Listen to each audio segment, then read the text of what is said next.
This video is very likely going to be demonetized, and as much as I hate giving FlowTrack my money to even access the race this video is about in the first place, this is a story that I feel needs to be told.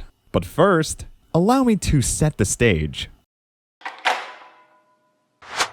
The year is 2004, and a kid by the name of Chris Solinsky is rumored to be one of the biggest distance running prospects of the time. He's diving into the NCAA world with insane high school PRs, nation-leading times, and a Foot Locker cross-country title, and his choice of college would be the University of Wisconsin-Madison, being trained under Jerry Schumacher. Following a pretty formidable freshman year in cross-country and track, he began to make a pretty decent name for himself in the collegiate realm after winning the NCAA D1 Indoor Championships in the 3K as a sophomore. Next thing people knew, he was winning at least one title every year, eventually ending his collegiate career as the outdoor 5K champ, with a total of 5 individual NCAA titles. Naturally, as most hotshot college athletes are, they are offered a contract to join the big leagues and to have a chance at competing on the international stage. Upon graduating from Wisconsin, Nike would pick up Solinsky as what they hoped would be the American future of the 2010s for distance running. While he put up some decent marks in the 3K and ran a solid 2-mile at the pre-classic, Solinsky unfortunately did not qualify for the 2008 Beijing Olympics after placing 5th in the 5K. In 2009, he made the move to running capital Portland, Oregon to still train under Schumacher. The results were a bit underwhelming still, as while he just snagged a spot for the 5K final at the 2009 World Championships, he would be nowhere in the mix at the final lap and ultimately finished in 12th. The Solinsky train seemed like it had some work to be done on still. Being one of the top dogs in the high school world and the collegiate world, the international stage appeared to be either too much or perhaps something was still missing. After moving back to Wisconsin as he readied for his upcoming wedding, Solinsky's teammates were grinding for the 2010 season. Schumacher alerted Solinsky that he was going to be behind and that he had a lot of work to catch up on when he'd arrived back in Oregon. This specific response would end up igniting a flame under Solinsky to train in a manner he had never done before, and the documentation of what he would supposedly end up doing was pretty intense. We're talking fast mile repeats with barely any rest, crazy tempos, and a borderline addiction to hammering triple-digit mile weeks. Schumacher knew Solinsky was ready now, but for what exactly needed to be tested out somehow first.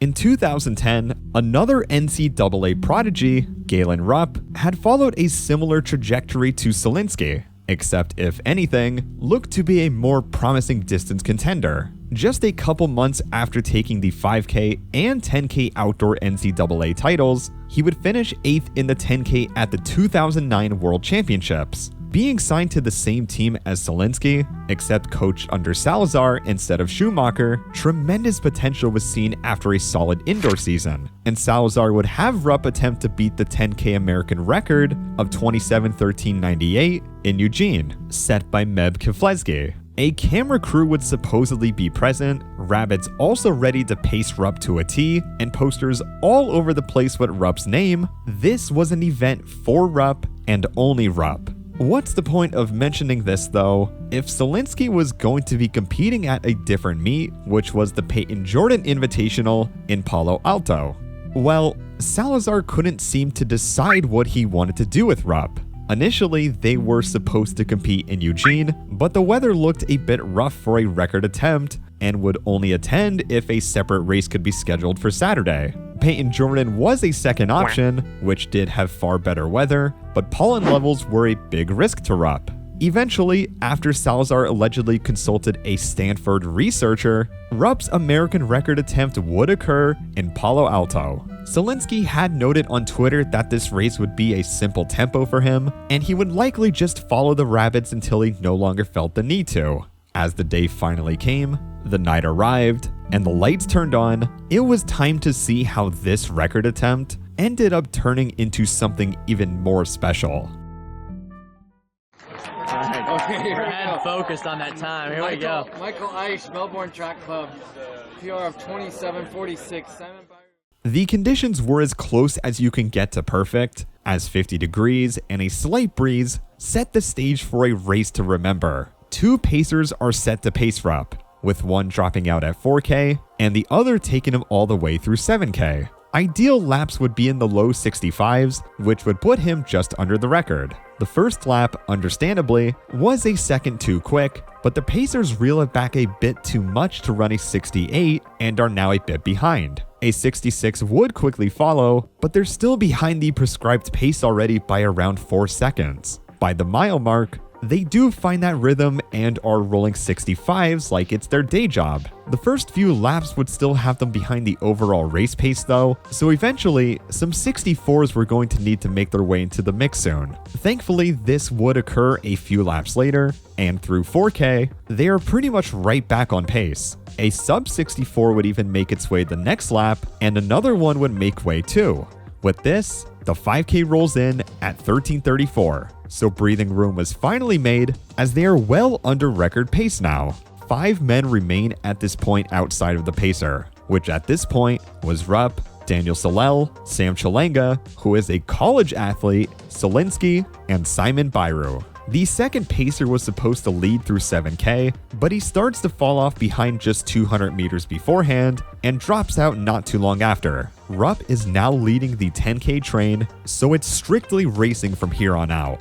A mile and a half remains, and 27:10 pace is still well in the books. This is the part of the race where the wheels can fall off, or you ride them just long enough to do what you need to do. In a very strange turn of events, Solinsky passes Salel, and Solinsky's form looks obscenely smooth during what should be a strenuous part of this race. 22:51 with a mile to go means that anything under 4:23 will mean the American record will be rewritten. Solinsky and Rupp, two athletes of the same team under two different coaches, are holding the front with 1200 to go. Just before 800 left, Solinsky takes the lead for the first time in 9 kilometers and forms this absurd gap immediately. Mind you, a 2:08 will solidify the record, but Solinsky's stride is otherworldly and appears far faster than mere 64s. Solinsky runs a 60 flat,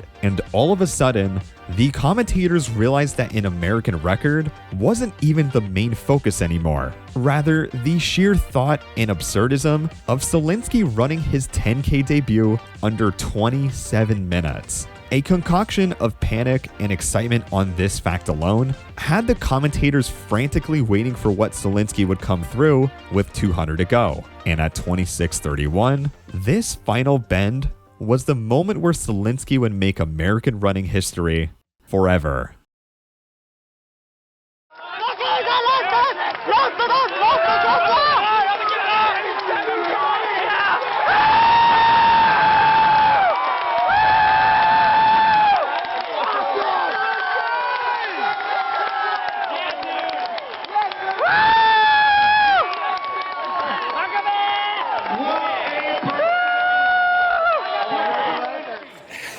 I don't know. It still hasn't even sunk in what I just ran, because honestly, we were coming in here and all about going after the American record, and we just wanted to come in and have a fast race. And for me, this is the jump start of my season. And this was just an indication race. Now see where we are. We're going to go to Oslo and do 5K in June, and we want to just see where we're at. 10,000. In the field, we have Matty Razanen of Team Finland. So you're a 10K man now? Of Adidas No. Switzerland. My teammate said if I could run under 27:20, I'm a 10K guy. Nope.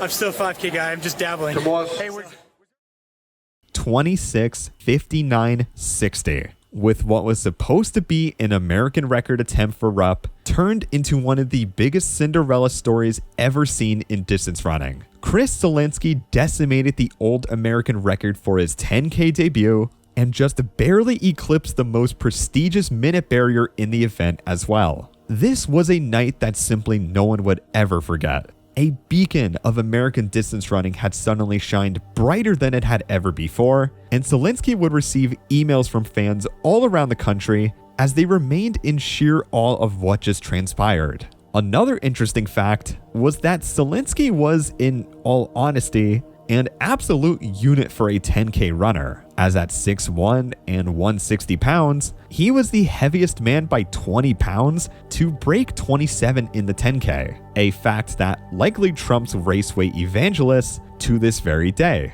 What perhaps aided in this race becoming so iconic was not just the one-of-a-kind performance, but Ryan Fenton's commentary that brought an extra level of magic to it. It was as if he had the same level of tunnel vision Solinsky likely had when he was racing his final 2 laps. No better pair could have spawned a better moment, and track aficionados will routinely visit this race even today for a reason. Since Solinsky was in the best shape of his life though, what exactly did he do with his newfound level of fitness? Well, it looks quite promising at the start, but we'll see quickly that this momentum was, unfortunately, short-lived.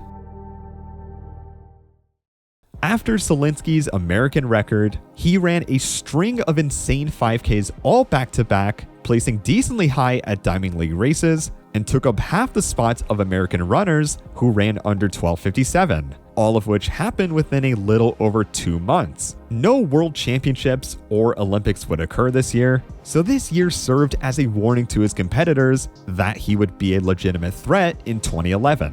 Solinsky wouldn't race too much this year as he geared for the World Championships in South Korea. In a sub-4 last mile, he would just barely lose the US title to world silver medalist Bernard Lagat, but this showed, if anything, that he was capable of competing with the best in the world. In the weeks leading to what might have been his breakout performance, Solinsky would trip over his dog and immediately tore 2 hamstring tendons straight off of his pelvic bone. Eventually, Solinsky would get surgery and test out his new hamstring in the US 10-mile championships, where he wouldn't place very well, but was likely just happy to finish a race in general. Although, things would not go up too much from here, as after a string of mediocre performances over the course of a couple years, Chris Solinsky would officially retire in 2016, and is now the distance coach over at the University of Florida. There's one main issue I have with Solinsky's 10K though, but it has absolutely nothing to do with the race itself, but rather the accessibility to it. You see, the only way to watch this race is to watch it on FlowTrack, which is a tad inconvenient, but fair enough, I suppose. The problem is that you need a pro membership, aka $30, in order to access it. Now, you might think that this whole meet requires a pro subscription, but no. This is the only race out of the entire meet you have to pay to watch. What makes this far worse, in my opinion, is that FlowTrack never even introduced a subscription-based service until late 2012. So they intentionally went back and paywalled this race because they knew somewhere, somehow, that people down the line would want to pay money to access the full race to this again. And guess what? They got me too. This is far from the first time they've paywalled an iconic race, as tons of great races will never see the day on YouTube. But that's another topic for another day. I just wanted to take this time to shame FlowTrack for retroactively and specifically paywalling such a great race, and that I encourage them to release it to the public where it deserves to be. I hate to end this video on such a sour note though, so I'll say this. Chris Solinsky's career very likely didn't want to be defined by an off-the-cuff 10K race, but the legendary status it gained and still gains to this day is arguably better than some athletes' Olympic wins. The bare-bones nature of commentators yelling out split after split in these grainy microphones as a group of runners race out of their minds is a level of raw emotion and passion that very rarely sees the light of day in modern race commentaries. Solinsky's 2010 as a whole was quite phenomenal and is to this day an anomaly of a season when you realize how consistently at the top he was compared to his 2009 season. His 10K American record, though, will remain to be a symbol of American distance running grit. Even if his brute force approach to training ultimately led to his downfall as an athlete, it still doesn't take away a single thing from his career. And as future generations will remember that fateful moment in Palo Alto, Chris Solinsky will live on to be the legend that was born there and will be a legend there for years to come.